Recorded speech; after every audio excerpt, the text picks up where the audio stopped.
Families desperately need us to tackle rising costs and rising temperatures, because we cannot build a stronger economy if we do not build a more sustainable economy. And that's why we need the Inflation Reduction Act. It will reduce costs for families, it will reduce emissions, and it will even reduce the debt and deficit. Madam President, the climate investments in this bill are, in a word, historic.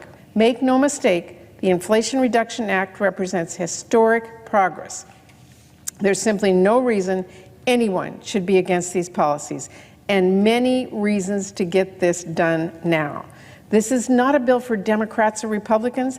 It is legislation that will help all Americans, lowering prescription drug costs, making health care more accessible and more affordable than ever, and pass the largest investment in climate action in our country's history, all paid for.